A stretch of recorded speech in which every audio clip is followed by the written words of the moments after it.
अस्सलाम वालेकुम। Integrated equities limited की तरफ से केएसई 100 इंडेक्स के एनालिसिस अपने व्यूअर्स के साथ शेयर करेंगे, क्योंकि हमने जो एक टारगेट दिया था 1,40,500 का, वो अल्हम्दुलिल्लाह हमारा टारगेट जो है इंडेक्स के लिए हिट हो चुका है। 2 हफ्ते पहले तकरीबन केएसई 100 इंडेक्स के एनालिसिस जो है प्रोवाइड किए गए थे, और उसके अंदर फाइनेंशियल एस्ट्रोलॉजी की बेसिस के ऊपर बता दिया गया था कि स्टॉक अपने थोड़ा सा सपोर्ट लेवल्स को टच करेगा, मार्केट के अंदर हमें वॉलेटिलिटी देखने को मिलेगी, कंसोलिडेशन फेज में जाएगा इंडेक्स, और उसके बाद ये ऊपर जाता हुआ 1,40,500 को जरूर टच करेगा। और साथ में गैन टाइम क्लस्टर भी आप लोगों को बताया गया था कि अगस्त के फर्स्ट 2 वीक्स के अंदर ये चीज जो है वो हमें कंप्लीट होती हुई नजर आ जाएगी, इंडेक्स का 1,40,500 का टारगेट। तो वो अल्हम्दुलिल्लाह जी, इंडेक्स के एनालिसिस हमारे 100% एक्यूरेसी के साथ रहे। अब इसके अपकमिंग डेज के लिए क्या इंडेक्स की मूव हो सकती है, कौन कौन से इसके सपोर्ट एंड रेजिस्टेंस लेवल हो सकते हैं, वो आप लोगों के साथ अब डिस्कस करेंगे। थोड़ा सा ये डिटेल ओवरव्यू होगा, तो वीडियो एंड तक जरूर देख लीजिएगा, क्योंकि बाद में फिर मुझे क्वेश्चंस रिसीव हो रहे होते हैं और वो चीजें मैंने ऑलरेडी वीडियो के अंदर डिस्कस की होती हैं। तो वीडियो बराए मेहरबानी एंड तक जरूर देख लीजिएगा। अच्छा जी, सबसे पहले अगर हम देखें इंडेक्स की वेव 3, तो वो कंप्लीट हो चुकी है। वेव 4 अपनी फॉर्मेशन के अंदर है। वेव 1 ने जो है वो एक इनिशियल अपवर्ड मूवमेंट दी, फिर वेव 2 के अंदर हमें करेक्शन देखने को मिली। वेव 3 ने strong bullish movement as usual हमें दिखाया।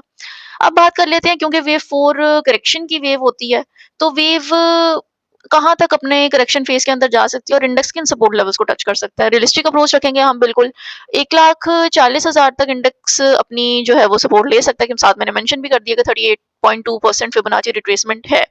और अगर 1,40,000 से नीचे जाता है तो फिर 1,38,000 रुपए। रेजिस्टेंस अगर हम देखें तो हमें 1,50,000, अब जो इंडेक्स की नेक्स्ट मूव है, जहां पे मेजर गैन का एक एंगल भी बन रहा है, रेजिस्टेंस नजर आती है। और 1,50,000 वाइब्रेशनल लेवल है, उसको ब्रेक करेगा तो फिर 1,55,000, 1,60,000 हो सकता है वेव 5 के लिए, कि वेव 5 जो है वो 1,55 से लेके 1,60 तक के लेवल पे जो है कंप्लीट हो सकती है। सपोर्ट लेवल्स मैंने आप लोगों के साथ डिस्कस कर ली हैं। आरएसआई देखते हैं कि इस वक्त आरएसआई हमें क्या सिग्नल दे रही है। आरएसआई अगर हम देखें तो ऑलमोस्ट 81 से भी ऊपर है, जो कि ओवरबॉट जोन में है, बल्कि एक्सट्रीम ओवरबॉट जोन में है। ये इंडिकेट करता है कि प्राइस में थोड़ा सा शॉर्ट टर्म पुल बैक या कंसोलिडेशन जो है वो हमें देखने को मिल सकती है, क्योंकि आरएसआई 70 से ज्यादा होने का मतलब है कि मार्केट में स्ट्रॉन्ग बुलिश मोमेंटम है, लेकिन थोड़ी सी एग्जॉशन भी हो सकती है, जो कि हमें करेक्शन की तरफ लेके जा सकती है। मैं ज्यादातर लोगों को देखती हूँ कि वो आरएसआई का एक्सट्रीम ओवरबॉट लेवल देख के, चाहे वो स्टॉक के लिए हो किसी या इंडेक्स के लिए हो, बहुत ज्यादा घबरा जाते हैं। तो इसमें घबराने वाली बात नहीं होती। स्टॉक अपने बुल रन की तरफ ही होता है, लेकिन वो थोड़ा सा अपने करेक्शन फेज की तरफ जाता है। गैन के एंगल्स अगर हम देखें तो हमें गैन की भी एक 1:1 सपोर्ट लेवल जो है वो 1,38,000 के पास ही नजर आता है। आईसीटी डिस्कस कर लेते हैं इसके ऊपर। अगर हम देखें तो 1,38,000 से लेके 1,40,000 रीजन के अंदर हमें ऑर्डर ब्लॉक और लिक्विडिटी जोन के लिए एक सिग्निफिकेंट एरिया जो है वो नजर आता है हमें। अगर प्राइस इस लेवल तक रिट्रेस करता है तो फिर ये एक स्ट्रॉन्ग बाइंग रीजन जो है वो हमारे लिए हो सकता है। एफवीजीस को जरा फोरकास्ट करते हैं। 1.5 लाख के ऊपर अगर प्राइस तेजी से मूव करता है और रेजिस्टेंस नहीं फेस करता, तो फिर हम 1,60,000 के आसपास एक एफवीजी क्रिएट होती देख सकते हैं। अगर मार्केट रिट्रेस करता है तो फिर हम 1,38 से 1,40 के बीच में डाउन साइड एफवीजी भी देख सकते हैं।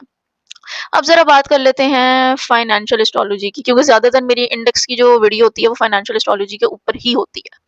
इंडेक्स अभी वीनस और जुपिटर के कंजक्शन एस्पेक्ट फेज में है। 12 अगस्त को दोनों प्लैनेट्स एक दूसरे को कंजक्ट कर देंगे, जो कि ग्रोथ के लिए बहुत फेवरेबल है। ये बहुत पॉजिटिव साइन है। आज मैं बताऊंगी भी कि इसका शेडो ही पड़ने से हमारे किस सेक्टर के ऊपर इसकी एक स्ट्रॉन्ग इन्फ्लुएंस हमें नजर आ भी गई है। अगर हम देखें तो पाकिस्तान का कैंसर डोमिनेंट चार्ट है।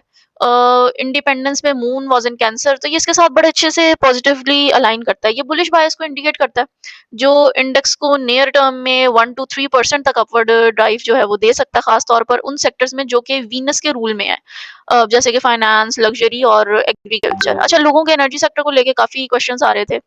अब जरा थोड़ा सा इसका नेगेटिव ओवरव्यू भी ले लेते हैं। मार्स सैटर्न ऑपोजिशन हमेशा बेरिश अंडरकरंट्स भी लाता है, जो कि ग्लोबल टेंशंस में इजाफा होने पर प्राइस डिप्स को सिग्नल कर सकता है। अक्सर जो न्यूज आने वाली होती है ग्लोबली, उनके एनालिसिस जो है वो मैं पहले ही बता चुकी होती हूँ कि अगर इस तरह की कोई न्यूज बनेगी प्लानिटरी बेसिस के ऊपर, और उसका इन्फ्लुएंस जो होगी इंडेक्स पे ये होगी। अब अगर हम देखते हैं तो ग्लोबल टेंशन में इजाफा होने पर प्राइस डिप्स को सिग्नल करता है। अगर एनर्जी प्राइस पर एरीज प्लेसमेंट्स का असर होता है तो फिर ये हमें एनर्जी रिलेटेड स्टॉक्स के अंदर डिप देखने को मिल सकते हैं। तो उस वक्त जो एरीज की इन्फ्लुएंस होगी हमने उसको अपने मद्देनजर रखना होगा। ये बहरहाल आपके लिए हमने ओवरऑल जो एनालिसिस थे केएसई 100 इंडेक्स के डिटेल के अंदर मैंने आप लोगों को प्रोवाइड कर दी है। फाइनेंशियल एस्ट्रोलॉजी भी हमने इंडेक्स के लिए डिस्कस कर ली है।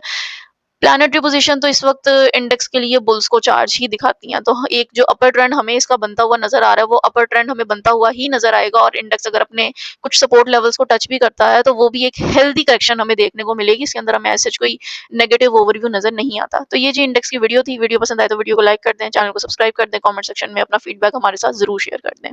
अगर आप हमारी ब्रोकरेज के साथ काम करना चाहें, तो डिस्क्रिप्शन में मौजूद नंबर पर आप हमसे राब्ता कर सकते हैं। शुक्रिया।